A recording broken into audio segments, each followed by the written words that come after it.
Good morning, dear student. Chapter 4 structure of the atom. परमाणु की संरचना के अंतर्गत हमने मॉडल पढ़े। आज हमारा टॉपिक रहेगा न्यूट्रॉन्स।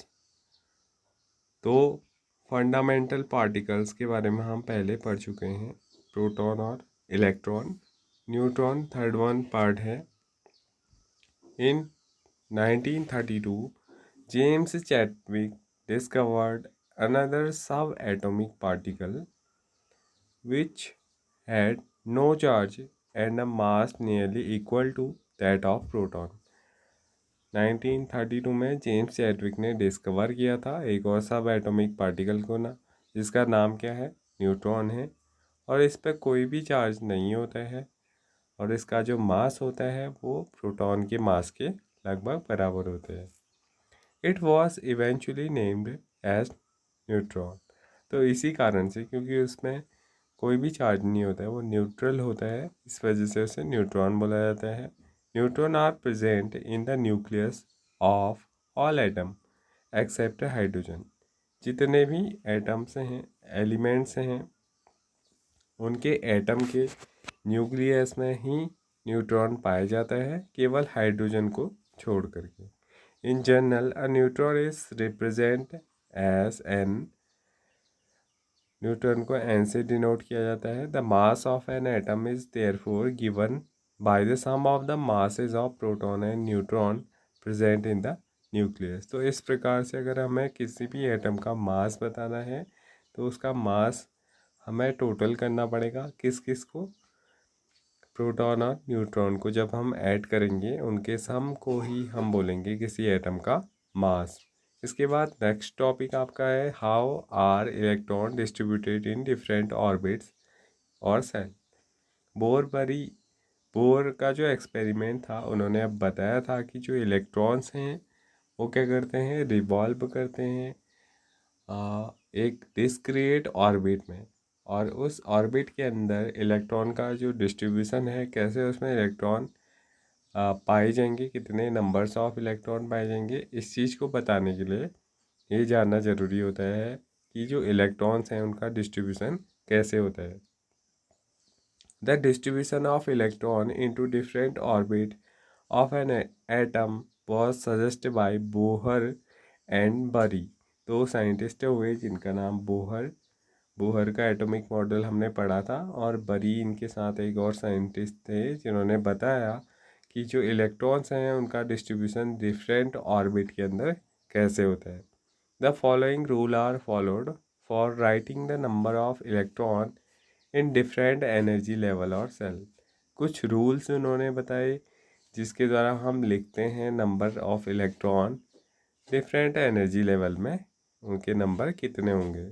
फर्स्ट वाला है आपका, जो इनका रूल है वो है the maximum number of electron present in the shell is given by the formula 2n²। ठीक है, तो जो इलेक्ट्रॉन्स का डिस्ट्रीब्यूशन है उसको करने के लिए एक फार्मूला यहाँ पर यूज होता है, जिस फार्मूला का के द्वारा अलग अलग ऑर्बिट्स में इलेक्ट्रॉन क्या रहते हैं, डिस्ट्रीब्यूटेड रहते हैं। और फार्मूला क्या है, 2n², where n is the orbit number और एनर्जी लेवल इंडेक्स। यहाँ पर n से हम क्या डिनोट करेंगे, हम यहाँ पर n से डिनोट करेंगे कि हम कौन से नंबर के या फिर कौन से सेल की बात कर रहे हैं। के सेल की बात कर रहे हैं तो वहाँ पर 1 हो जाएगा, n=1। और अगर हम एल की बात करेंगे, एल में 2 हो जाएगा। एम की बात करेंगे, एम में 3 हो जाएगा, n=, ठीक है। Hence the maximum number of electron in different shell are as follows. तो इस प्रकार से हम देख सकते हैं कि जो फर्स्ट सेल ऑर्बिट है या के सेल है, वहाँ पर इलेक्ट्रॉन्स के नंबर कितने होंगे, 2n², यानी कि n=1 है। 2 × 1 का स्क्वायर 1 होता है, और 2 × 1 कितना हो गया, 2। यानी कि जो फर्स्ट सेल है आपकी सबसे नियरेस्ट टू द न्यूक्लियस, उसमें कितने नंबर ऑफ इलेक्ट्रॉन होंगे, 2 नंबर ऑफ इलेक्ट्रॉन होंगे।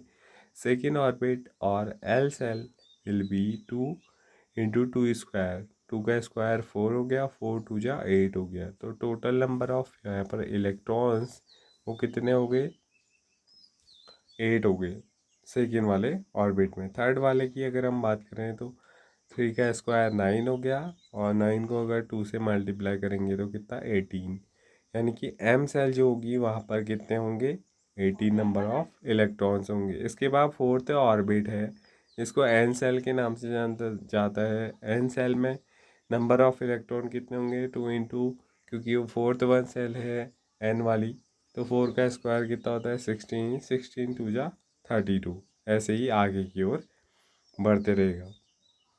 ठीक है।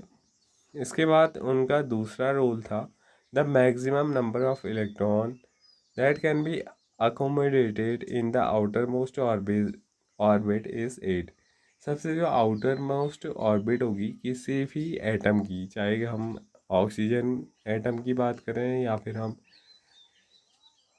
कार्बन एटम की बात करें, तो उसमें मैक्सिमम नंबर ऑफ जो इलेक्ट्रॉन्स हैं कितने प्रेजेंट हो सकते हैं, 8 प्रेजेंट हो सकते हैं। 8 से ज़्यादा इलेक्ट्रॉन सबसे आउटर मोस्ट ऑर्बिट में नहीं हो सकती हैं।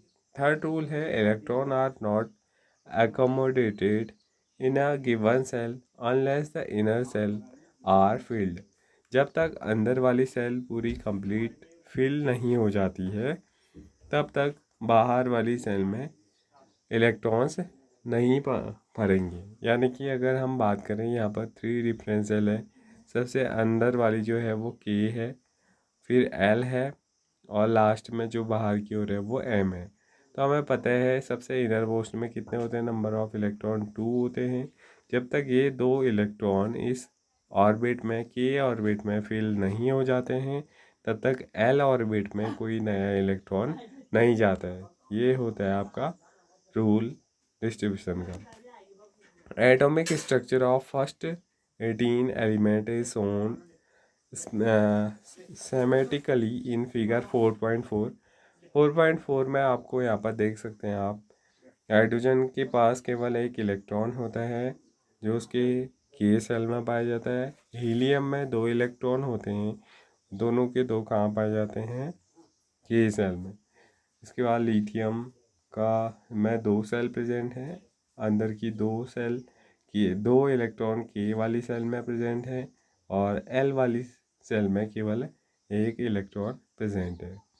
इसके अलावा barium, boron, carbon, nitrogen, oxygen, phosphorus, neon, ये सभी ऐसे इलेक्ट्रॉन हैं जिनमें केवल 2 सेल में सारे इलेक्ट्रॉन डिस्ट्रीब्यूट हो जाते हैं। इसके बाद sodium, magnesium, aluminium, silicon, phosphorus से कैल्शियम, क्लोरीन, सल्फर, आर्गन, ये ऐसे एलिमेंट हैं जिनमें 3 सेल यहाँ पर ली गई है। सबसे इनर मोस्ट जो सेल है वो कौन सी है, के सेल है, फिर दूसरी सेल जो है वो एल है, और सबसे बाहर की एम है।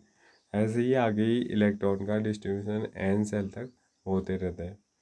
तो आप देख सकते हैं जो सबसे इनर मोस्ट है उसकी कैपेबिलिटी है 2 इलेक्ट्रॉन्स को रखने की, तो उसमें 2 इलेक्ट्रॉन है। उसके बाद जो नेक्स्ट है उसकी जो कैपेसिटी है वो कितनी है, 8 इलेक्ट्रॉन्स, 6 इलेक्ट्रॉन्स रखने की,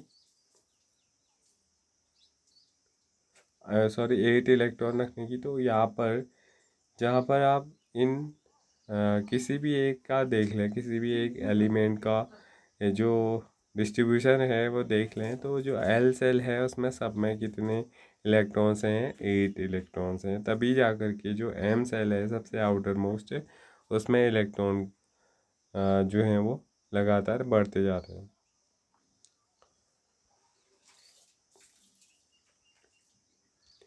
तो ये था भाई आपका arrangement of electron in different orbit. आज का लेक्चर यहाँ पर कंप्लीट होता है, इससे आगे हम नेक्स्ट वीडियो में देखेंगे। Thank you.